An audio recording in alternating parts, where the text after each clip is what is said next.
Good afternoon, nursing leaders and my dear colleagues. Myself, Jui Datta Ghosh, Nursing Quality Coordinator at SBJIMS. Today's session focuses on a critical yet often under-recognized aspect of patient safety, pharmacovigilance, educating nursing workforce for drug safety. Indian Pharmacopoeia Commission is an autonomous institute of Ministry of Health and Family Welfare engaged in evaluation and quality control of drugs and to deal with matters relating to timely publication of the Indian Pharmacopoeia, the official document of standards for drugs.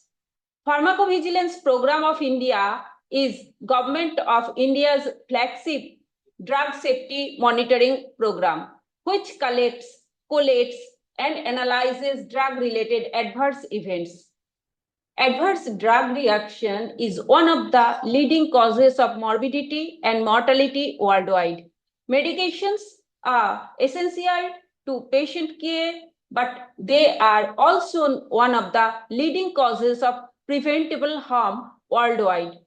According to global estimations, adverse drug reactions account for nearly 5 to 7% of all hospital admissions, and they are among the top 10 causes of mortality in hospitalized patients in many countries.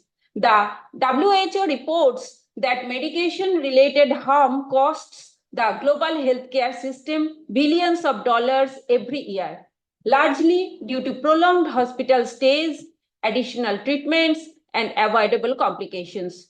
In India, the burden is equally concerning.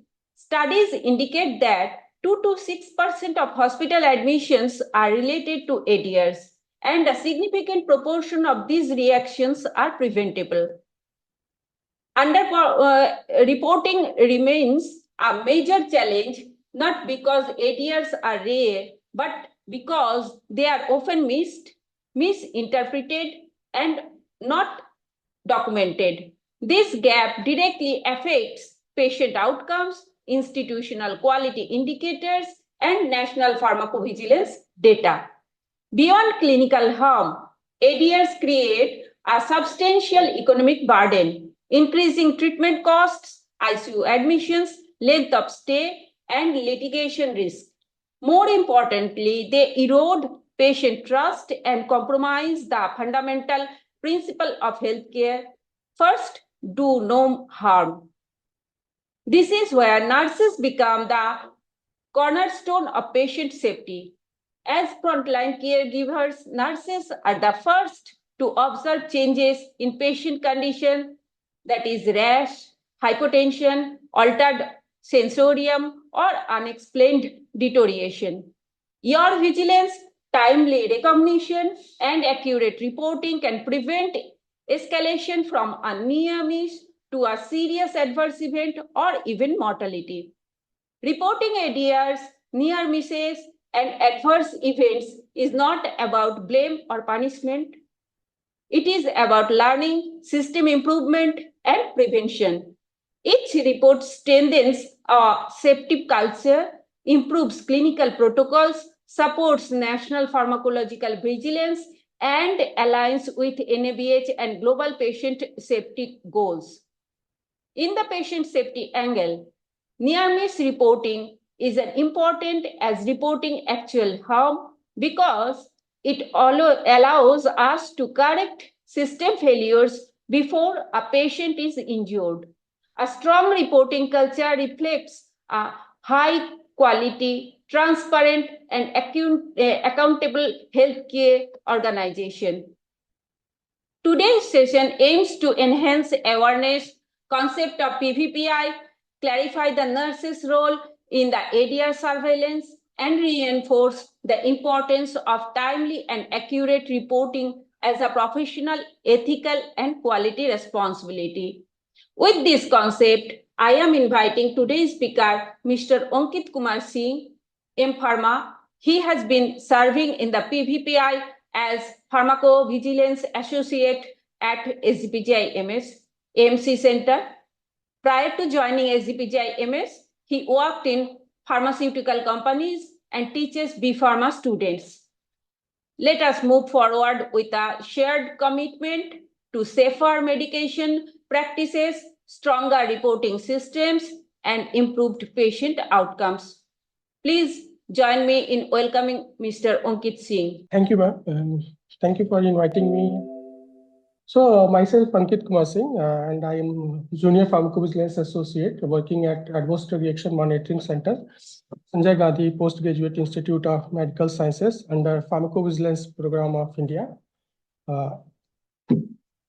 where Indian Pharmacopoeia Commission, Ministry of Health and Family Welfare. Today topic is pharmacovigilance, educating nursing workforce for drug safety. So we will understand the basics of pharmacovigilance, what is pharmacovigilance and why we need a pharmacovigilance program, and what are the mechanism of reporting adverse drug reactions, and what is the basic few terminologies used in pharmacovigilance. So moving forward, the pharmacovigilance, the word itself defines what it means. It is made up of two words. Pharmakon means drug, and vigilance to keep watch. And WHO defines pharmacovigilance as science and activity related to detection, assessment, understanding, and prevention of adverse effects or any other drug-related problems. Basically, pharmacovigilance is science and activity performed to detect and assess what are the adverse effects of a drug and other drug-related problems. Moving forward, I have a short video on pharmacovigilance to make you understand what pharmacovigilance is and why it is important, and we will build our session on this short video.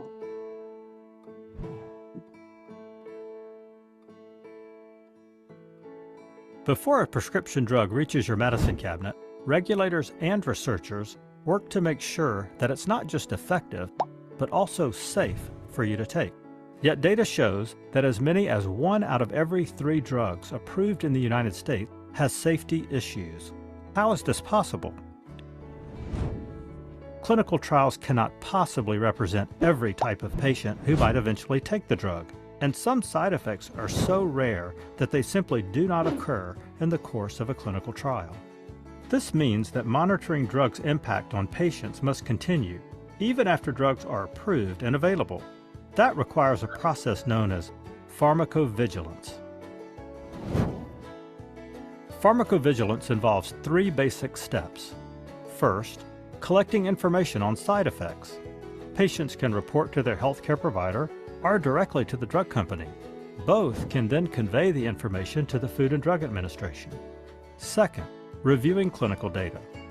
The FDA reviews the data it receives and flags products that have a high rate of side effects. Third, responding to clinical data.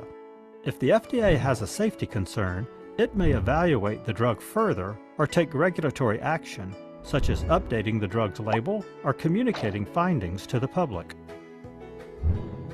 For pharmacovigilance to work, we need policies that encourage awareness, accuracy, and efficiency. It also requires policies that distinguish between similar drugs, such as biologics and their biosimilar counterparts.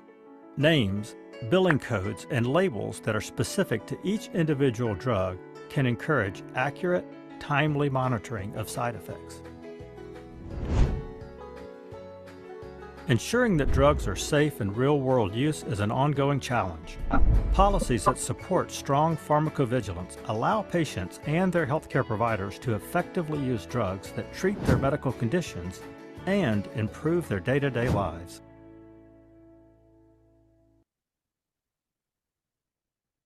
So this is the short video on pharmacovigilance. ये एक छोटा सा video था आपके लिए एक समझ विकसित करने के लिए, ताकि हम आगे के सेशन में जो भी बात करें वो आपको थोड़ा समझ में आए। देखिए, फार्माकोविजिलेंस जो है एक विज्ञान है और एक कार्य है जो इस्तेमाल किया जाता है किसी भी दवा से होने वाली दुष्प्रभाव को पहले से पता करने, उसके अध्ययन और वो कैसे हो रहे हैं उसको पता करने के लिए। तो अभी हम मूव करते हैं। तो नीड ऑफ फार्माकोविजिलेंस, ये फार्माकोविजिलेंस क्यों जरूरी है? Why pharmacovigilance is needed? To protect patient from unnecessary harm and increasing healthcare cost from medicine.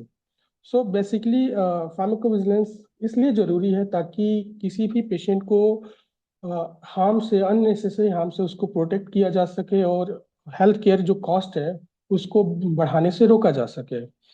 And और क्या है कि एडीआर जो है आपका एक किसी भी हेल्थ केयर सिस्टम पे एक बहुत बड़ा बर्डन होता है। तो उस बर्डन को कम करने के लिए हमारे पास एटलीस्ट डेटा होना चाहिए कि किस दवा से क्या रिएक्शंस हो रहे हैं और उसको कैसे कंट्रोल करना है, ताकि अननेसेसरी हार्म या ह्यूज बर्डन जो है उसको कंट्रोल किया जा सके।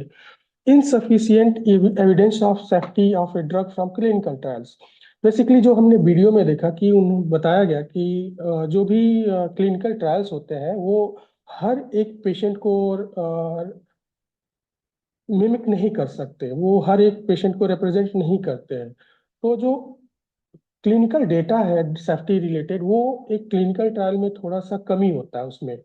तो उस चीज को पूरा करने के लिए हमारे पास एक फार्माकोविजिलेंस मेजर होना चाहिए, ताकि लॉन्ग टर्म पे जो भी साइड इफेक्ट्स हो रहे हैं, जो भी दवाओं के इफेक्ट्स, एडवर्स इफेक्ट्स हो रहे हैं, उसको पता किया जा सके जो क्लिनिकल ट्रायल में हमसे छूट गए हैं।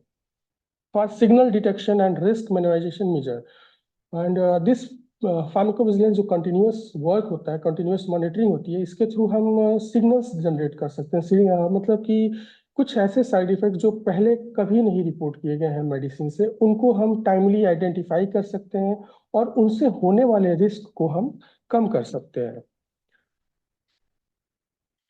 Early detection of new ADR on patient सब ग्रुप ऑफ एक्सेप्शनल सेंसिटिविटी, मतलब कि जो भी हमारा क्लिनिकल ट्रायल होता है उसमें जो सेलेक्टिव रिप्रेजेंटेशन होता है पेशेंट का, उसमें हमारा पीडियाट्रिक्स बच्चे नहीं होते हैं, जेरियाट्रिक्स ओल्ड एज पॉपुलेशन उसमें नहीं इंक्लूड होती है क्लिनिकल ट्रायल में, and even pregnant ladies are also excluded from clinical trial, वो क्लिनिकल ट्रायल में उनका हिस्सा नहीं होते हैं। तो उन उस एज ग्रुप में, उस पॉपुलेशन में कोई एडवर्स इफेक्ट हो रहा है और कैसे हो रहा है, उस चीज को टाइमली पता करने के लिए भी हमारा फार्माकोविजिलेंस एक्टिविटी इंपॉर्टेंट है। And promoting rational use of medicine and adherence, ताकि कोई एक डिफाइंड हमारे जो डॉक्यूमेंटेशन है कि किस दवा को कितने समय के लिए, कितने ड्यूरेशन में, कितने डोज पे लेना है, उस चीज को हम फॉलो कर सके, ताकि हमारा यूज जो है, मेडिसिन यूज जो है, वो एक रैशनल हो सके, ना कि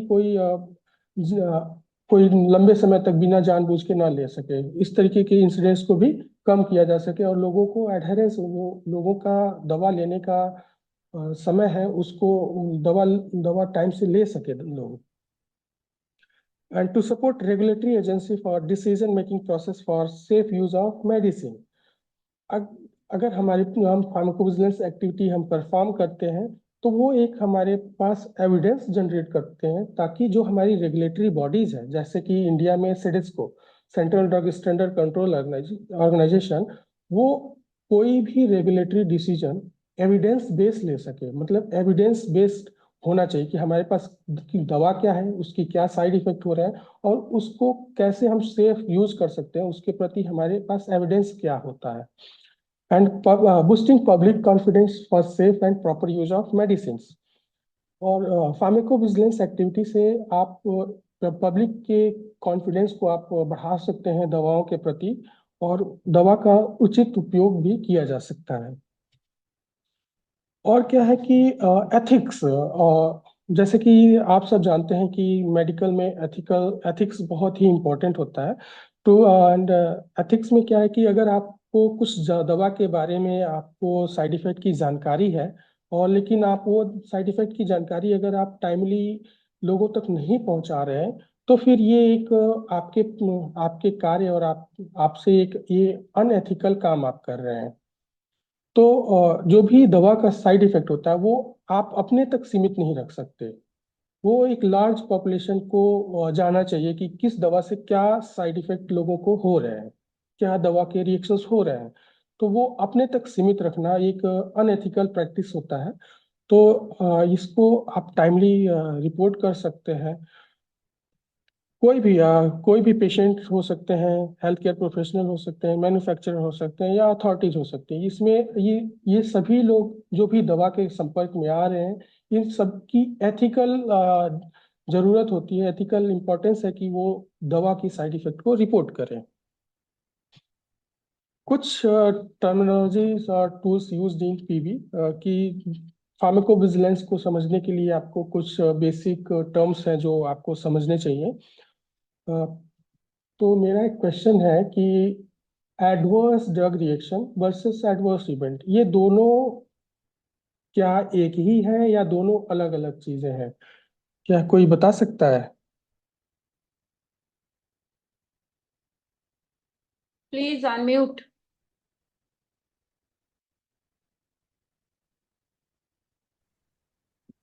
Unmute yourself.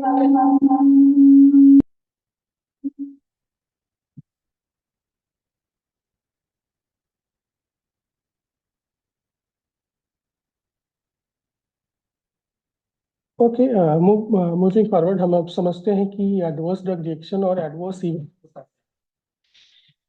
तो adverse drug reaction response which is noxious and unintended and which occur at dose normally used in man for prophylaxis, diagnosis or therapy of disease as for the modification of physiological function.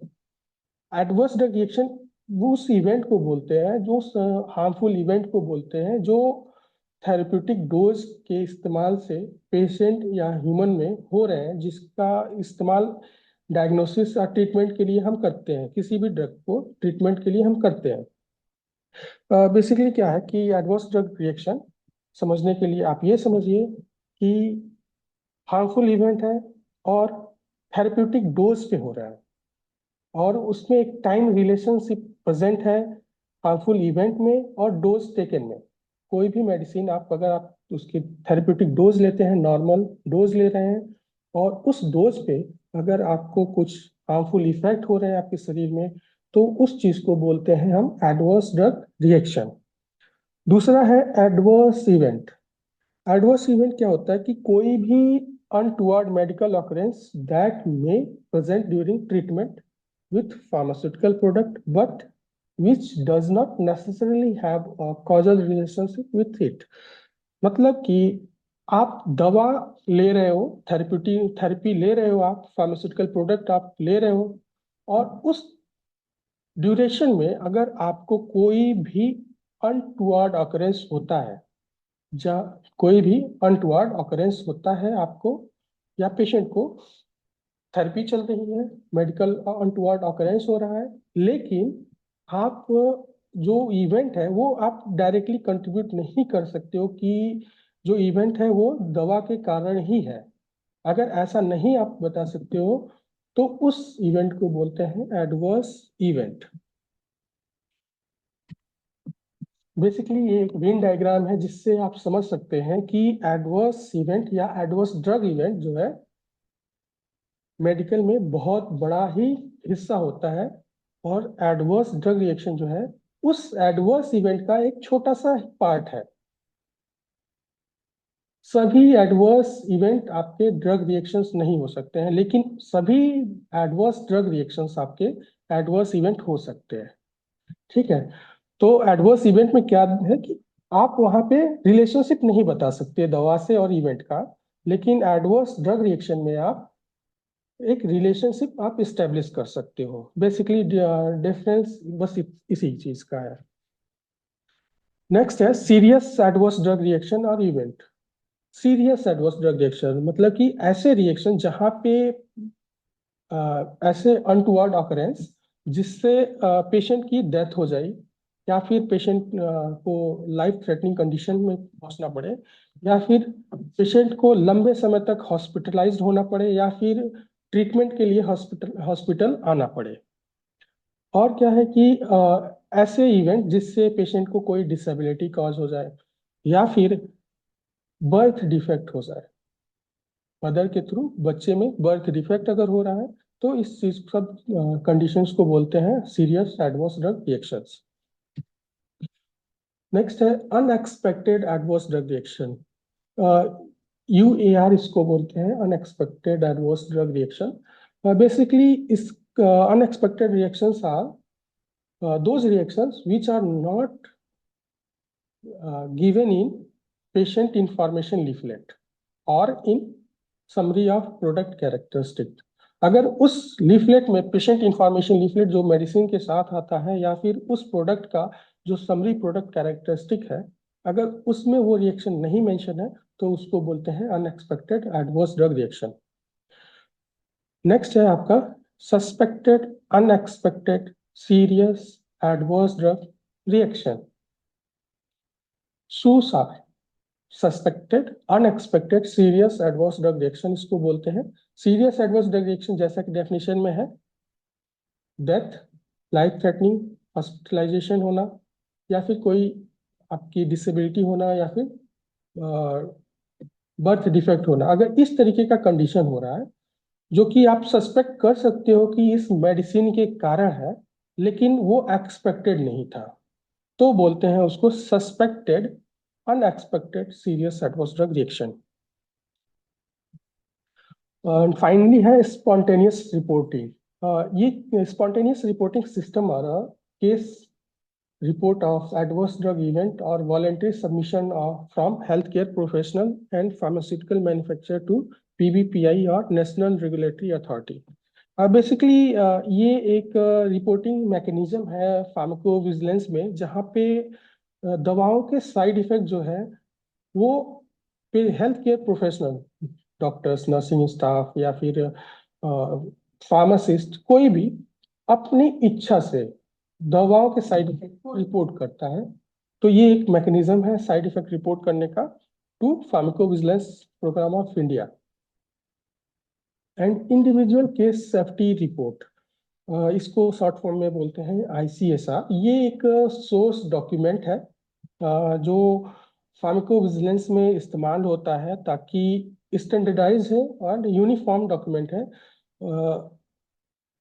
ताकि किसी भी drug reactions की आप report एक identical वे में आप कर सको, जिसमें कि 4 एलिमेंट होते हैं। पेशेंट को आइडेंटिफाइबल करने के लिए, रिपोर्टर को आइडेंटिफाई करने के लिए, suspect drug and adverse event को आइडेंटिफाई करने के लिए 4 बेसिकली एलिमेंट होते हैं। इसके साथ ही कुछ एक्स्ट्रा एलिमेंट्स भी होते हैं जिसमें डेटा को कलेक्ट करते हैं।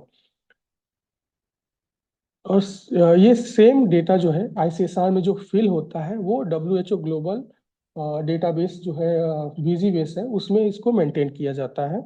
जो VG बेस जो कि डेवलप किया गया है WHO के द्वारा and by Uppsala monitoring centre Sweden से। मेडिकेशन एरर क्या है? प्रिवेंटेबल इवेंट्स होते हैं that may lead to inappropriate medication use और patient harm while the medication in the control of health care professional, patient और consumer. Off लेवल use क्या होता है कि जो रिकमेंडेड अप्रूव्ड प्रोटोकॉल है किसी भी मेडिसिन का, जो इंडिकेशन है, जो अप्रूव्ड इंडिकेशन है, उस इंडिकेशन के अलावा जो मेंशन नहीं है उसके लिए अगर दवा का यूज किया जा रहा है तो उसको बोलते हैं ऑफ लेबल यूज। जैसे कि केस है मिनॉक्सिडिल का। मिनॉक्सिडिल एंटी हाइपरटेंसिव मेडिकेशन था, लेकिन उसको यूज किया गया हेयर ग्रोथ में।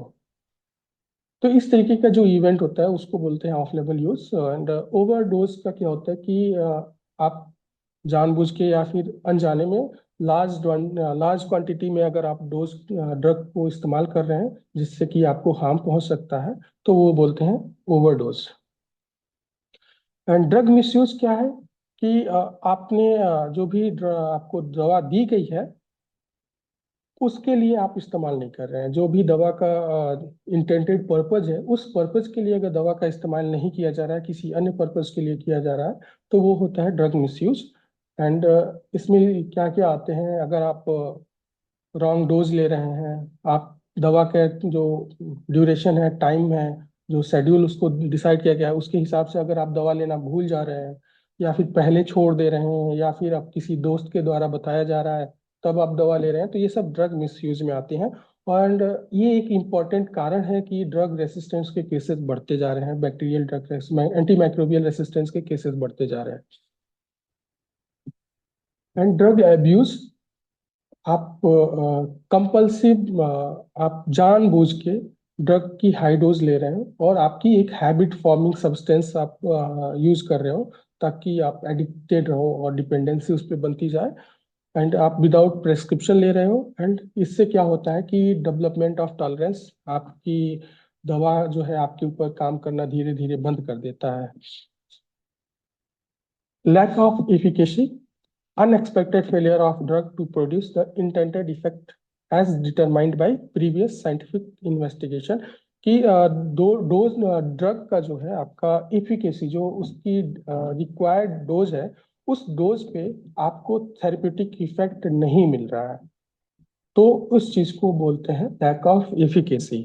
और लैक ऑफ एफिकेसी होने के बहुत सारे कारण हो सकते हैं, या फिर दवा काउंटरफिट हो, स्पूरियस हो या सब स्टैंडर्ड हो, यानी कि दवा जानबूझ के ऐसे बनाई गई है कि उसमें जो क्लेम किया जा रहा है, लेबल लेबल क्लेम किया जा रहा है कि इसमें सर्टेन मेडिकेशन प्रेजेंट है, लेकिन वो मेडिकेशन उसमें नहीं प्रेजेंट है, या फिर अगर प्रेजेंट है तो लो डोज में प्रेजेंट है।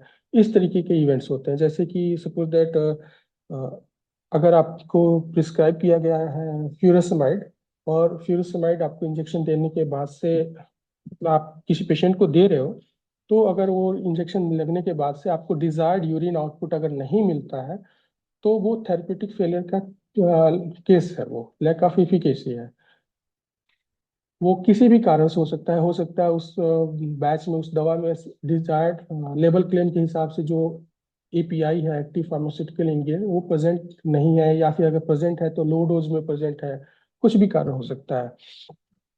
कॉन्कमिटेंट मेडिकेशन क्या है कि medicine taken concurrently with another medicine. This include not only prescribed medicines but also homeopathic treatment, herbal treatment, vitamins and other non prescription medicines। मतलब कि अगर सपोज दैट किसी को दवा का रिएक्शन हो रहा है, दवा के रिएक्शन हुआ सब ए ड्रग से, लेकिन उसके साथ उसको B C D E F G H multiple drugs और भी चल रही हैं, तो वो सब चीजें क्या आएंगी, आपकी कॉन्कमिटेंट मेडिकेशन में आएंगे। इसमें अगर वो होम्योपैथिक मेडिकेशन ले रहा है तो वो भी इंक्लूड होगा, हर्बल थेरेपी ले रहा है तो वो भी इंक्लूड होगा, विटामिन मिनरल्स अगर कुछ ले रहा है, तो वो सारे चीज, अगर इवेंट हुआ है ड्रग का तो उसके साथ क्या क्या और दवा चल रही है, तो वो सारा चीज इंक्लूडेड होता है कॉन्कमिटेंट मेडिकेशन में। फिर आता है आपका causality, evaluation of the likelihood that a medicine or drug was the causative agent of an adverse reaction।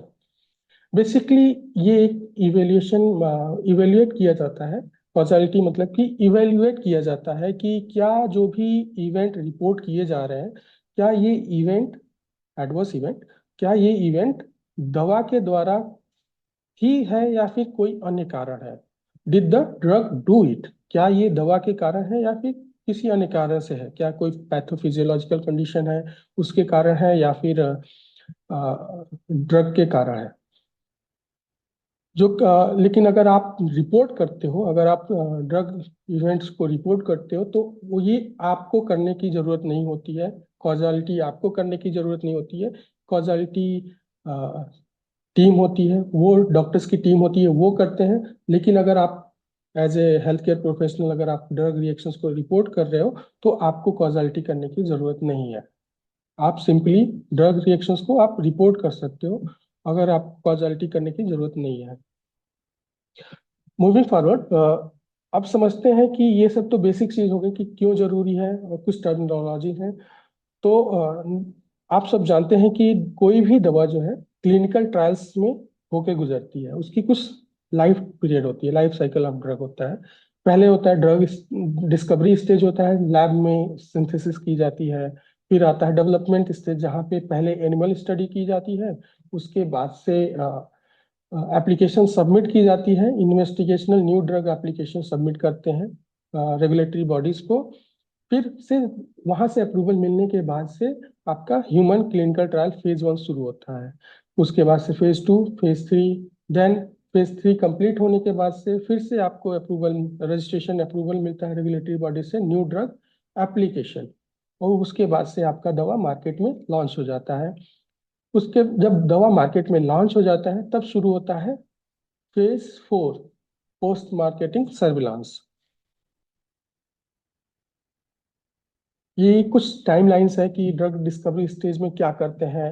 In vitro, in silico, मतलब किसी टेस्ट ट्यूब में या फिर किसी लैब में स्टडी की जाती है या फिर कंप्यूटर पे स्टडी की जाती है।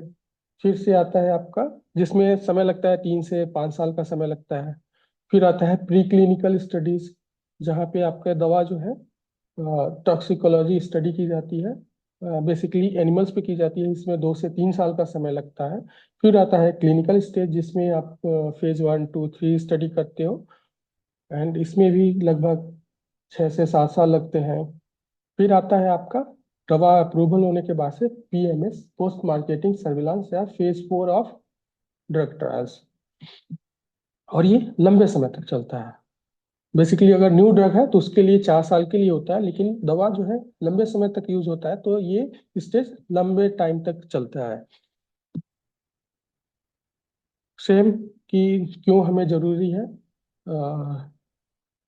सभी चीज आपके क्लिनिकल डेटा जो है, आप अगर प्री क्लिनिकल स्टडी करते हो रैट और माइस पे, तो वो प्रिडिक्ट नहीं कर सकते आप ह्यूमन पे क्या इफेक्ट पड़ेगा मोस्टली। फिर आपका exclusion of old age patient, जो न्यू बॉर्न बेबी हैं, पीडियाट्रिक पेशेंट ग्रुप है, उनका एक्सक्लूजन होना, या फिर प्रेग्नेंट लेडीज का एक्सक्लूजन होना, जो आप क्लिनिकल ट्रायल में नहीं करते हैं, तो इनकी डेटा हमारे पास नहीं होता है। तो कुछ ड्रग्स हैं जो विड्रॉ कर दिए गए थे मार्केट से due to adverse drug reaction. Terfenadine जो विड्रॉ कर दिया गया वेंट्रिकुलर अरिथमिया के कारण, stilbestrol carcinogenesis, clozapine agranulocytosis, practolol oculocutaneous syndrome, troglitazone liver damage के कारण, and cerivastatin rhabdomyolysis and rofecoxib severe cerebrovascular accidents. ये कुछ एग्जाम्पल्स हैं आपको समझने के लिए कि दवा ये अप्रूवल मिलने के बाद से, इस्तेमाल करने के बाद से, इनके साइड इफेक्ट हार्मफुल, बहुत ज़्यादा हार्मफुल थे, इसलिए इन दवाओं को मार्केट से हटा दिया गया। हिस्ट्री, ये फार्माकोविजिलेंस एक्टिविटी जो है कैसे शुरू हुआ, इसका कहीं ना कहीं कुछ कारण रहा होगा कि ये प्रोग्राम आज आपके पास आपके आपके स्टडी के लिए है, और आपको जागरूक करने के लिए भी है कि एडवर्स ड्रग रिएक्शन नाम का कुछ चीज होता है, फार्माकोविजिलेंस नाम का कोई चीज है जो जरूरी है। क्यों जरूरी है? ये क्वालिटी इंडिकेटर भी बन गया। हाँ, ये आपके NABH में इंडिकेटर है। NABH, JCI हम्म। सभी जगह। तो ये क्यों जरूरी है, इसका कुछ हिस्ट्री रहा होगा जिसके कारण से ये इसको आज इतना इम्पोर्टेंस दिया जा रहा है। जैसे कि क्लोरोफॉर्म से 1848 में पहला इंसिडेंस फाइंड आउट किया गया था कि डेथ का। सलवारसन से जॉन्डिस 1922, सल्फानिलामाइड ट्रेजेडी 1937, एंड एस्पिरिन से गैस्ट्रोइंटेस्टाइनल इफेक्ट ऑफ एस्पिरिन इन 1955 में पता लगा। फिर chloramphenicol grey baby syndrome 1950s में पता चला। फिर आया आपका one of the most hard phase of medical history medicine is thalidomide disaster 1960 में। एंड फिर डाइइथाइल स्टिलबेस्ट्रॉल एंड वजाइनल एडिनोकार्सिनोमा, जो कि पता चला 1970s में। ये कुछ इवेंट्स हैं जो प्रॉम्प्ट करते हैं ऐसे रेगुलेशन, रूल्स एंड रेगुलेशन बनाने के लिए, ताकि दवाओं की सेफ्टी मेजर की जा सके। इम्पॉर्टेंट क्या है कि सल्फानिलामाइड ट्रेजेडी जो है, sulfanilamide has been synthesised in since 1908। 1908 से इस दवा की सिंथेसिस है, और ये एक डाई था, सल्फोनिलामाइड डाई था, जो कॉर्पेट डाइस, मतलब कलरिंग के लिए इस्तेमाल किया जाता था। और इसको जो है गेरहार्ड डोमेक ने पहली बार इस चीज को आइडेंटिफाई किया गया कि अगर कोई दवा उन्होंने इसका स्टडी किया और ये पाया कि अगर ये चीज डाई अगर हम बैक्टीरिया के अंदर पेनिट्रेट कर सकता है, तो ये दवा इस डाई के थ्रू हम एंटीबैक्टीरियल प्रॉपर्टी भी इस्तेमाल कर सकते हैं। और इसके लिए उनको नोबेल प्राइज मिला था मेडिसिन में 1939 में। तो उस समय क्या था कि ये दवा जो है आपकी कैप्सूल फॉर्म में मार्केट में अवेलेबल था। लेकिन क्या हुआ कि 1936-37 के अराउंड में अमेरिकन कंपनी थी, एक छोटी कंपनी थी, उसने इस चीज, ये बहुत ही हार्ड, मतलब पैलिटेबल नहीं है, इसको पैलिटेबल मतलब खाने योग्य बनाने के लिए इसका एक एलिक्सर तैयार किया, इसको एक सॉल्युबलाइज फॉर्म में तैयार किया, जिसमें इन्होंने इस्तेमाल किया था डाईथाइलिन ग्लाइकॉल सॉल्वेंट के रूप में इस्तेमाल किया और एक एलिक्सर बना दिया। और लेकिन जब डोजेस फॉर्म दूसरा बन गया, पहले कैप्सूल में था, अभी सॉल्यूशन और एलिक्सर फॉर्म में अवेलेबल है, तो उस न्यू डोजेस फॉर्म का कोई सेफ्टी स्टडी नहीं की गई थी, कोई टॉक्सिकोलॉजिकल स्टडी नहीं की गई थी। बिना इस चीज की स्टडी के ही उन्होंने बस टेस्ट किया कि डाईथाइलिन ग्लाइकॉल मीठा लगता है टेस्ट में, तो इसको वो उन्होंने डिजॉल्व करके, और ये खुल जाता है उसमें, डिजॉल्व करके इसको मार्केट करना शुरू कर दिया।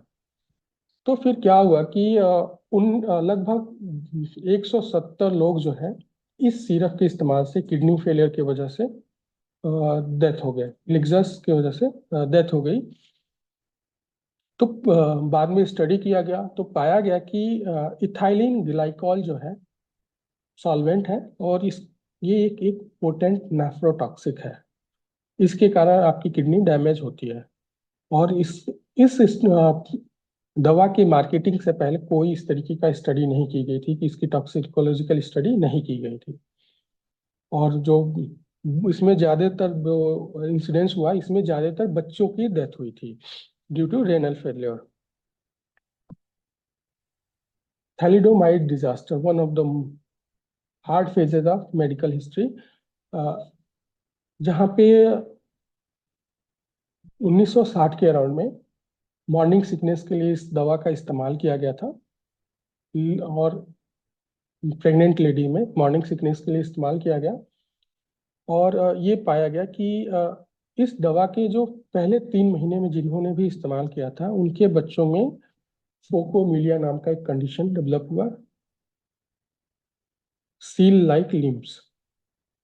तो इस चीज की स्टडी की गई, इसको पता लगाया गया, और डॉक्टर विलियम मैकब्राइड ने इसको कंफर्म किया कि जो दवा फोकोमिलिया है वो इस दवा के कारण ही हो रहा है। तो ये दवा आज मार्केट से बैन है।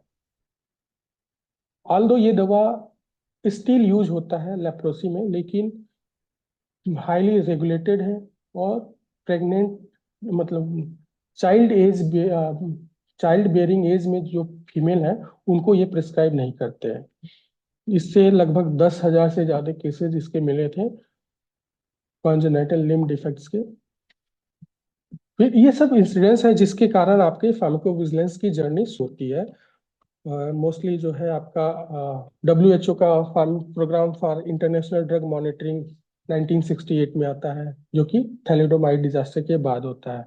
उसके बाद से वेरियस और प्रोग्राम शुरू किए गए, और यूड्रा विजिलेंस है, new vigilance format, new pharmaco European pharmaco vigilance 2012। तो इस तरीके से बहुत सारे और भी प्रोग्राम शुरू किए गए।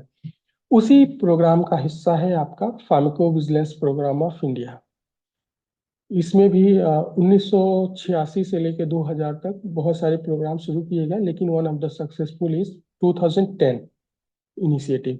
2010 में फार्माकोविजिलेंस प्रोग्राम ऑफ इंडिया की शुरुआत की गई, NCC national coordination centre, AIIMS Delhi, new Delhi and pharmacology department से।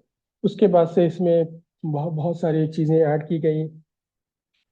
2011 में फार्माकोविजिलेंस प्रोग्राम ऑफ इंडिया को इंडियन फार्माकोपिया कमीशन को शिफ्ट किया गया। फिर 2012 में IPC द्वारा haemovigilance programme of India launch किया गया। 2013 में आपका national toll free number launch की गई। फिर से 2015 में material vigilance programme of India launch किया गया, और 2017 में फाइनली WHO ने रिकॉग्नाइज किया फार्माकोविजिलेंस कोऑर्डिनेशन सेंटर के रूप में। और 2021 में we are the 9th largest reporter of ICSR to WHO। ये एक हिस्ट्री है फार्माकोविजिलेंस की अपने इंडिया में। तो फार्माकोविजिलेंस की बात जब हम करते हैं तो केवल एडवर्स ड्रग रिएक्शन की ही बात नहीं करते हैं, उसमें और भी सारे प्रॉब्लम्स हो सकती हैं दवाओं के कारण। क्या क्या? सब therapeutic dose, drug misuse, not adherence, drug interaction, drug withdrawal symptoms, drug treatment failure, allergics, ये सब और भी समस्याएं हो सकती हैं आपकी दवा के कारण। एडीआरस आर प्रिवेंटेबल। बेसिकली एडीआरस जो है वो प्रिवेंटेबल होते हैं, जिसमें मेडिकेशन एरर का आप हिस्सा देख सकते हो कि adverse drug event, all adverse drug events, all ADRs are adverse drug events, and some adverse drug reactions are, all adverse drug reactions are adverse drug event, and some adverse drug reactions are preventable ADRs, and also medication error. तो ये एक Venn diagram है, आप इसकी relationship समझ सकते हैं। तो आपको आइडेंटिफाई करना पड़ेगा कि ड्रग रिएक्शंस को आप आइडेंटिफाई कैसे करोगे। तो उसको आइडेंटिफाई करने के लिए आप पहले तो क्लासिफाई करोगे कि ड्रग रिएक्शंस होते कितने प्रकार से हैं। तो आपको एबीसीडी पता होगा। तो टाइप ए ऑगमेंटेड रिएक्शंस, जिसको हम ज्यादातर साइड इफेक्ट के नाम से जानते हैं, ये भी साइड इफेक्ट भी आपका टाइप ए ड्रग रिएक्शंस है। टाइप बी क्या होता है? बिजार, जो कि आप पहले से पता नहीं कर सकते हो कि किस में क्या हो जाए, ड्रग एलर्जी जिसको बोलते हैं। टाइप सी आपका कॉन्टिन्यूअस यूज, सी फिर कॉन्टिन्यूअस यूज के कारण, मतलब लॉन्ग टर्म यूज के कारण अगर रिएक्शन हो रहे हैं। टाइप डी डिलेड रिएक्शन, जहाँ पे आप दवा लेने के बाद से लंबे समय के बाद से आपको साइड इफेक्ट देखने को मिले। Type P end of use, मतलब कि ड्रग ट्रीटमेंट को विड्रॉ करने के बाद से जो इफेक्ट्स आते हैं वो आप टाइप ई में आप रख सकते हो। तो ये चार चीजें हैं जो आप जिसके थ्रू आप ड्रग एडवर्स ड्रग रिएक्शंस को आप पहचान सकते हो बेसिकली। टाइप ए क्या है? Drug reactions, augmented drug reaction, जो साइड इफेक्ट्स बोलते हैं, जैसे कि नैरो थेरेप्यूटिक इंडेक्स होना दवाओं का। अगर नैरो थेरेप्यूटिक इंडेक्स है तो दवा आपकी क्वांटिटी अगर थोड़ी सी भी बढ़ जाएगी तो वो एडवर्स ड्रग रिएक्शन कॉज कर सकता है, मतलब अपना इफेक्ट वो बढ़ा के दे सकता है। जैसे कि ओरल एंटी डायबिटिक्स में अगर आप दवा का डोज अगर बढ़ा देते हो तो आप हाइपोग्लाइसेमिक शॉक में जाने की चांसेस रहते हैं पेशेंट को, या फिर नसेड्स के कारण पेप्टिक अल्सर हो जाना। इस तरीके के जो भी साइड इफेक्ट्स होते हैं वो आप टाइप ए रिएक्शंस में आप इंक्लूड करते हो। टाइप बी में सडन अपीयरेंस होता है, एनाफाइलेक्टिक रिएक्शंस, जो आप एकदम तुरंतली पहचान सकते हो कि दवा के कारण ही हुआ है। मोस्टली आप लोगों ने ऑब्जर्व किया होगा कि कुछ सर्टेन मेडिकेशन आप अगर आईवी देते हो तो तुरंत आईवी देने के तुरंत बाद से पेशेंट कंप्लेन करना शुरू कर देते हैं कि उनको खुजली हो रही है, रैसेस हो रहे हैं, इचिंग हो रही है, इस तरीके के वॉमिटिंग शुरू हो गया, नॉजिया हो गया, डिजीनेस हो गया, इस तरीके के इंसिडेंट्स वो सडन रिपोर्ट करते हैं। तो वो भी आपके एक एडवर्स ड्रग रिएक्शंस होते हैं। टाइप सी आपका लॉन्ग टर्म यूज, मतलब कि लंबे समय के यूज के कारण, जैसे कि आपके पैरासीटामॉल से अल्सर्स हो रहा है, इस तरीके के जो भी इम्पोर्टेंट इवेंट्स होते हैं वो आपके टाइप सी कंडीशन में आते हैं। या फिर जैसे कि आपने अभी समझा होगा कि थैलिडोमाइड से जो इवेंट हुआ था वो लॉन्ग टर्म यूज और लॉन्ग टर्म के बाद से वो पता चला था। टाइप डी टेरिटोजेनेसिस और कार्सिनोजेनेसिस की डिलेड आपको इफेक्ट अगर मिल रहा है, जैसे कि सेम थैलिडोमाइड से अगर आपको वो टेरिटोजेनेसिस कॉज कर रहा है, मतलब कि बर्थ डिफेक्ट कॉज कर रहा है, या फिर कार्सिनोजेनेसिस अगर कैंसर कॉज कर रहा है, इस तरीके के इफेक्ट आप टाइप डी में देख सकते हो। फिर आता है टूल्स ऑफ और एडीआर रिपोर्टिंग, कि आखिर आपके क्या क्या मैकेनिज्म है जिसके कारण आप, जिसके थ्रू आप एडवर्स ड्रग रिएक्शंस को रिपोर्ट कर सकते हो। तो एडवर्स ड्रग रिएक्शन रिपोर्टिंग जो है बेसिकली क्या है कि सिमिलर है किसी भी पुलिस कंप्लेंट को आप लॉन्च करते हो एरिया में अपने, सेम सेम चीज है यहाँ पे भी। सपोज दैट एक लेडी है, कंप्लेन लॉन्च करती है पुलिस ऑफिसर के पास, एक उसकी चैन खो गई है किसी पर्टिकुलर एरिया में। पुलिस ने एफआईआर नोट दर्ज की और इन्वेस्टिगेशन किया और जो भी कल्प्रिट था उसको पकड़ लिया, और जब उसको पकड़ लिया तो फिर उस एरिया में चोरी रुक गई। तो इसको समझते हैं एडीआर के पर्सपेक्टिव से कि जो लेडी है वो एक पेशेंट या कंज्यूमर हो सकता है। उस कंज्यूमर को कोई दवा दी गई होगी, दवा क्या है, कल्प्रिट है। उस दवा के कारण से पेशेंट को एडवर्स ड्रग रिएक्शन या एडवर्स इवेंट महसूस हुआ, जो कि एक इवेंट है। फिर उस इवेंट को पेशेंट ने अपने हेल्थ केयर प्रोफेशनल को बताया। हेल्थ केयर प्रोफेशनल्स ने उसका इन्वेस्टिगेशन किया, उसका एक केस फॉर्म जो आईसीएसआर है वो केस फॉर्म फिल किया, उस पर इन्वेस्टिगेशन किया और फाइनली कुछ एक्शन लिया। एक्शन क्या लिया कि दवा को विड्रॉ कर दिया, डोज डिक्रीज कर दिया और फिर पेशेंट को ठीक हो गया। पेशेंट का आउटकम निकला कुछ कि वो पेशेंट ठीक हुआ, कैसे ठीक हुआ, किस तरीके से ठीक हुआ। और जो कॉजालिटी होती है वो रिलेशनशिप बताने के लिए एक जज के तरह से काम करती है कि क्या जो भी दवा है, क्या ये दवा ही इस इफेक्ट को कॉज कर रही है कि नहीं कर रही है। तो बेसिकली आप ये चोर पुलिस के गेम से इस चीज को समझ सकते हो। तो रिपोर्टिंग प्रोसीजर क्या है कि आपको what to report, who can report, where to report, whom to report and how to report. What to report, आपको क्या रिपोर्ट करना होता है फार्माकोविजिलेंस एक्टिविटी परफॉर्म करने के लिए। तो आपको all type of suspected adverse drug reactions को आप रिपोर्ट कर सकते हो। कोई भी दवा का सस्पेक्टेड ड्रग रिएक्शंस है तो आप उसको रिपोर्ट कर सकते हो। नोन अननोन है, आपके एरिया में रेयर होता है या फिर बार बार हो रहा है, तो भी आप उस चीज को रिपोर्ट कर सकते हो। या फिर सीरियस इवेंट है या फिर नॉन सीरियस इवेंट है, जैसे कि किसी दवा के लगने के कारण से एनाफाइलेक्टिक रिएक्शन हो गया, तो वो अगर वो सीरियस रिएक्शंस होते हैं तो उसको आप रिपोर्ट करोगे। अगर सपोज दैट दवा लगा और पेशेंट ने जस्ट कंप्लेन किया कि at site of injection pain हो रहा है, तो नॉन सीरियस इवेंट है, लेकिन उसको भी आपको रिपोर्ट करना होता है। फ्रीक्वेंट और रेयर, आपके एरिया में बार बार हो रहा है या फिर कभी कभी होता है, तो इस तरीके के इवेंट्स को भी आपको रिपोर्ट करना होता है। और रिएक्शन, किस रिएक्शंस को आप रिपोर्ट कर सकते हो, किसी भी फार्मास्यूटिकल प्रोडक्ट के रिएक्शंस को आप रिपोर्ट कर सकते हो। वो एलोपैथिक थेरेपी से हो सकता है, आयुर्वेदिक थेरेपी से हो सकता है, वैक्सीन्स के कारण हो सकता है, मेडिकल डिवाइस के कारण हो सकता है। किसी भी कारण से अगर रिएक्शंस हो रहे हैं तो वो आप रिपोर्ट कर सकते हो। कौन कौन रिपोर्ट कर सकता है इसमें, तो इसमें सभी लोग जो भी दवा के संपर्क में आते हैं वो सारे ही लोग दवा के साइड इफेक्ट्स को रिपोर्ट कर सकते हैं। पेशेंट कर सकता है, उनके साथ के रिलेटिव्स कर सकते हैं, फिजिशियंस डॉक्टर्स कर सकते हैं, pharmacist, nursing staff, other health care professionals and pharmaceutical companies, ये सभी लोग ही दवा के रिएक्शंस को रिपोर्ट कर सकते हैं। आपका प्रोग्राम नर्सिंग के लिए है तो नर्सिंग के पर्सपेक्टिव में इसलिए जरूरी होता है, जैसे कि मैडम ने बताया था, कि आप फर्स्ट हैंड ऑब्जर्वर होते हो किसी भी दवा के रिएक्शंस के। नर्सिंग स्टाफ अगर उनको दवा की रिएक्शंस पता चलती है तो उनको रिपोर्ट करना चाहिए, वो उनकी एथिकल इंपॉर्टेंस होता है। कैसे आप रिपोर्ट कर सकते हो, तो कुछ मैकेनिज्म है। आप directly suspected drug reaction, adverse drug reaction reporting form fill करके आप आईपीसी को सबमिट कर सकते हो, या फिर आप अपने नजदीकी adverse drug reaction monitoring centre को रिपोर्ट कर सकते हो, या फिर आप ईमेल आईडी पे भी भेज सकते हो आईपीसी की। फॉर्मेट समझते हैं कि क्या क्या फॉर्मेट है। बेसिकली दो फॉर्मेट है, एक रेड वाला जो है वो हेल्थ केयर प्रोफेशनल्स के लिए है और ब्लू वाला कंज्यूमर्स के लिए, जो पेशेंट्स के लिए है। जो हेल्थ केयर प्रोफेशनल्स के लिए फॉर्मेट है उसको बोलते हैं suspected adverse drug reaction reporting form, और जो ब्लू वाला कंज्यूमर्स के लिए है, जो पेशेंट्स के लिए है, उसको बोलते हैं medicine side effect reporting form. और जो कंज्यूमर्स के लिए फॉर्मेट है वो आपके लोकल लैंग्वेज में भी 10 रीजनल लैंग्वेज में अवेलेबल है।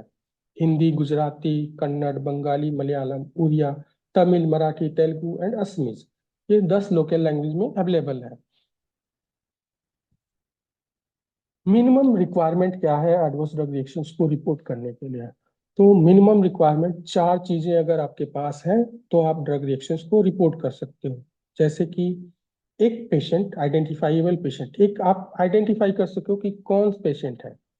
दूसरा, उस पेशेंट में कुछ एडवर्स आउटकम हुआ हो।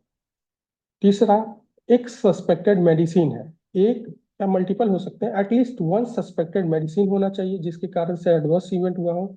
और आइडेंटिफाइएबल रिपोर्टिंग सोर्स होना चाहिए कि रिपोर्ट कौन कर रहा है, डॉक्टर कर रहा है, नर्सिंग स्टाफ कर रहा है, पेशेंट कर रहा है, कौन रिपोर्ट कर रहा है।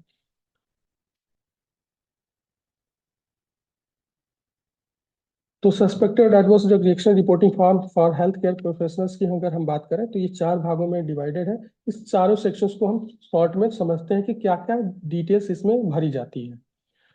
तो पहला सेक्शन है पेशेंट इंफॉर्मेशन का। इस सेक्शन में आप पेशेंट की डिटेल भरते हो। पेशेंट का initial age, gender and body weight. Patient का इनिशियल भरते हो, मतलब कि अगर किसी पेशेंट का नाम अगर रामदास है तो केवल आर और डी भरोगे। अगर किसी का नाम मोहन लाल है तो मोहन का एम और लाल का एल भरोगे केवल, सिर्फ और सिर्फ इनिशियल। दूसरा सेक्शन आता है आपका सस्पेक्टेड ड्रग रिएक्शंस का, कि जो भी रिएक्शन है वो कैसे शुरू हुआ, किस दवा के कारण शुरू हुआ, कब शुरू हुआ और कब खत्म हुआ। ये पूरा डिटेल्स उसमें भरते हैं। Reaction start date, reaction stop date, और उस चीज इवेंट को डिस्क्राइब करते हैं कि कैसे शुरू हुआ, कैसे हुआ, क्यों हुआ और किस तरीके से हुआ। फिर आता है आपका सस्पेक्टेड मेडिकेशंस, कि दवा का क्या क्या मेडिकेशंस, सस्पेक्टेड मेडिकेशन कौन कौन से मेडिकेशंस है, उनका डिटेल्स क्या है, उसका जेनरिक नेम क्या है, किस कंपनी के द्वारा बनाया गया है, उस कंपनी के किस बैच का वो दवा है, किस बैच की दवा है, उसकी एक्सपायरी क्या है, डोज कितनी दी गई है, किस रूट से दी गई है, और उसकी लेने की फ्रीक्वेंसी क्या थी, और दवा कब शुरू की गई थी और कब स्टॉप की गई, और इंडिकेशन क्या है उस दवा का लेने के लिए। ये सब इंफॉर्मेशन आती है आपके सस्पेक्टेड मेडिसिन में। और कॉजालिटी असेसमेंट, अगर आप रिपोर्ट करते हो एज ए नर्सिंग प्रोफेशनल, तो आपको कॉजालिटी असेसमेंट करने की जरूरत नहीं है, आप उसको ब्लैंक लिख करके भी आप फॉरवर्ड कर सकते हो। फिर आता है एडिशनल इंफॉर्मेशन है ये एक्शन टेकन। अगर किसी को रिएक्शन हो जाता है कि कोई दवा का एडवर्स इवेंट हो रहा है, तो उस इवेंट के कारण आपने क्या क्या एक्शन किया। क्या दवा को विड्रॉ कर दिया गया, दवा की डोज इंक्रीज की गई, दवा की डोज रिड्यूस की गई, कुछ भी नहीं किया गया, या नॉट एप्लीकेबल या अननोन, आपको पता नहीं कि क्या किया गया, मतलब आपने एक्शन क्या क्या लिया, उस चीज के बारे में इसमें डिस्क्राइब करते हैं। फिर आता है आपका रीचैलेंज और reintroduction, the point at which a drug is again given to patient after its previous withdrawal. Mark the appropriate option whether the suspected drug is reintroduced or reaction occurred or not or effect unknown. मतलब कि ये एक रीचैलेंज step है। अगर पहले किसी को दवा का रिएक्शन हो गया है, उसकी दवा विड्रॉ कर दी गई है और पेशेंट अभी रिकवर हो गया, अभी ठीक हो गया है, तो क्या ठीक होने के बाद से क्या दवा दोबारा से पेशेंट को दी गई या नहीं दी गई। अगर दी गई तो उसमें क्या इफेक्ट देखने को दोबारा से मिले, क्या सेम इफेक्ट देखने को मिला या फिर कुछ और इफेक्ट देखने को मिला, तो इस चीज की जानकारी। फिर आता है आपका कॉन्कॉमिटेंट मेडिकेशन, कि दवा के साथ और क्या क्या मेडिसिन दी जा रही थी। जैसे कि कोई और भी मेडिसिन हो सकते हैं, एक सस्पेक्टेड हो सकता है, 2 सस्पेक्टेड हो सकते हैं, उस सस्पेक्टेड के साथ कुछ और भी मेडिसिन चल रही होती हैं कंटिन्यूस में, तो वो सब की डिटेल्स। फिर आता है रिपोर्टर इंफॉर्मेशन, की रिपोर्ट कौन कर रहा है, doctor, nursing staff, health care और फार्मासिस्ट, कौन रिपोर्ट कर रहा है। और बेसिकली लोग इसी पॉइंट से डरते हैं कि अगर वो ड्रग रिएक्शंस रिपोर्ट करेंगे तो उनके ऊपर मेडिको लीगल केस हो सकता है, लेकिन ऐसा कुछ भी नहीं है। आप drug reactions as a health care professional, as a ethical consideration, आप रिएक्शंस को रिपोर्ट कर सकते हो। बस इस डिटेल का इम्पोर्टेंस ये है कि कोई एडिशनल इंफॉर्मेशन की अगर रिक्वायरमेंट होता है तो रिपोर्टर तक पहुंचा जा सके, कि अगर रेगुलेटरी बॉडीज को लगता है कि नहीं कुछ और जानकारी हमें मिल सकती है इस केस में, तो उस चीज के लिए होता है, ना कि किसी के ऊपर मेडिको लीगल केस करने के लिए।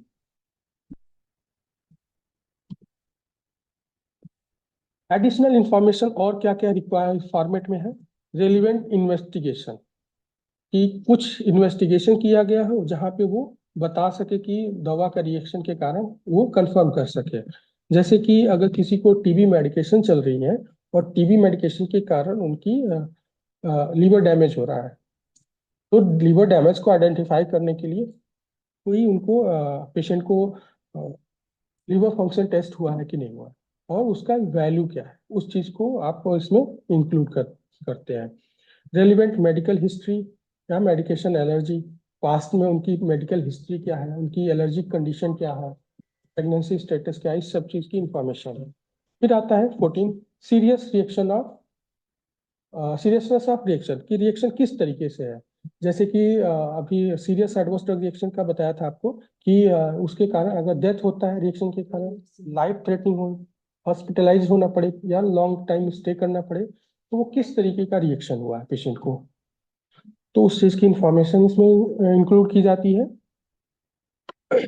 फाइनली आता है आपका आउटकम, फाइनली आपके केस का क्या आउटकम निकला, क्या पेशेंट ठीक हो गया, पेशेंट रिकवरिंग स्टेज में है या फिर नहीं रिकवर हो पाया, फैटल मतलब डेथ हो गई, या फिर रिकवर्ड विथ सिक्वल, किसी इवेंट के साथ उसको रिकवर होना पड़ा, या फिर कुछ आपको पता नहीं, आपको जानकारी नहीं। Similar medicine side effect reporting form जो कंज्यूमर्स के लिए है वो लॉन्च किया गया 2014 में। फिर ये फॉर्मेट है उसका जो हेल्थ पेशेंट फिल करके सबमिट कर सकते हैं। फिर आपका आता है टूल पीवीपीआई हेल्पलाइन नंबर 1800180324। इस पे भी अगर किसी को ड्रग रिएक्शंस होते हैं तो टोल फ्री नंबर पे आप रिपोर्ट कर सकते हैं। फिर आता है आपका mobile application, Google play store पे मोबाइल एप्लीकेशन है, इसके थ्रू भी ड्रग रिएक्शंस को रिपोर्ट किया जा सकता है। नेक्स्ट है लेटेस्ट एडिशन, क्या है कि जो डेटाबेस है इसको कोई भी इसमें अपना साइन इन करके ड्रग रिएक्शन रिपोर्ट कर सकता है, as a health care professional register कर सकता है, या फिर एज ए कंज्यूमर भी रजिस्टर करके रिपोर्ट कर सकता है। ये एक डेटाबेस है जो डेवलप किया गया है इंडियन फार्माकोपिया कमीशन के थ्रू। ये लेटेस्ट एडिशन है the pharmacovigilance programme of India में। बेसिकली 4 चीजें हैं, mobile application, helpline number, reporting form और एएमसी सेंटर्स। और आपका डेटा का फ्लो कहाँ होता है, ये आप एज ए पेशेंट या फिर हेल्थ केयर प्रोफेशनल आप आईसीएसआर को फिल करते हो, suspected drug reaction, suspected adverse drug reaction form है, उसको आप फिल करते हो। जब उसमें पेशेंट की डिटेल्स आ जाती हैं तो उसको बोलते हैं ICSR, individual case safety report. उस रिपोर्ट को आप अपने नज़दीकी एएमसी को सेंड कर सकते हो, या फिर डायरेक्टली आप national coordination centre PvPI IPC को भेज सकते हो। फिर वहाँ पे ड्रग रिएक्शंस जो भी रिपोर्ट होते हैं उसकी स्टडी की जाती है, और स्टडी करने के बाद से जो भी फाइंडिंग्स होते हैं वो central standard drug control organisation को रेकमेंड की जाती हैं, और वहाँ से जो भी एक्शन होता है वो सीडीएस को लोगों तक पहुंचाता है कि क्या क्या एक्शन लेने हैं इस चीज के लिए। एक फॉर्मेट है ड्रग रिएक्शन रिपोर्टिंग का जो यहाँ पे हमने फॉर्म फिल कराया है। ये आप आइडियल है कि इसमें रिपोर्ट क्या किया गया था कि सीएसबीडीटी वार्ड में पेशेंट को एक्स्ट्रा पैरामिडल सिम्टम्स हुए, ट्रेमर्स हुए after administration of injection levosulpiride. Symptoms subside after stopping therapy with levosulpiride and started Syndopa. मतलब ये एक इवेंट है, एडवर्स ड्रग रिएक्शन रिपोर्ट किया गया था हमें। बेसिकली ये एक आप टाइप ए रिएक्शन है। क्या है कि लेसुराइड के कारण एक्स्ट्रा पिरामिडल सिम्टम्स हुआ, और बगल में आप देख सकते हो कि ये डिफाइंड है कि ये इस दवा के कारण ये रिएक्शन हो सकते हैं। तो ये फॉर्मेट है, कुछ इस तरीके से भरा जाता है कि पेशेंट की हिस्ट्री ली गई, उसका इवेंट हुआ, कैसे इवेंट हुआ, कहाँ पे इवेंट हुआ, क्या इवेंट हुआ, किस दवा के कारण हुआ, और क्या क्या एक्शन लिया गया। फिर मेडिसिन की डिटेल्स भरी गई कि कब दवा स्टार्ट किया गया, कब स्टॉप किया गया, इस तरीके की इंफॉर्मेशन इस तरीके से फिल करके आप अपने नजदीकी एएमसी को भेज सकते हो। Finally medicine are suppose to save life, दवा जीवन बचाने के लिए है। Indeed, it is a truism that unless a drug is capable of doing some harm, it is unlikely to do much good. and no medicine product is entirely safe or absolutely safe for all people in all place at all time. We must always live with some uncertainty. Basically, सभी दवा जो है सभी के लिए हर समय लाभकारी नहीं हो सकती. आप कुछ अनसर्टेनिटी के साथ ही मेडिसिन की यूज करते हो. And dying from a disease is something acceptable, but dying from a medicine is unacceptable. बीमारी के कारण अगर किसी की मृत्यु हो रही है वो तो कुछ समय के लिए आप मान सकते हो, लेकिन दवा से अगर किसी की मृत्यु हो तो वो अनएक्सेप्टेबल है. And voice of patient, keep me safe, get me well, treat me nice. Thank you. Let's join hand with ADRM cells to promote patient safety. Thank you. अगर किसी का कोई क्वेरी है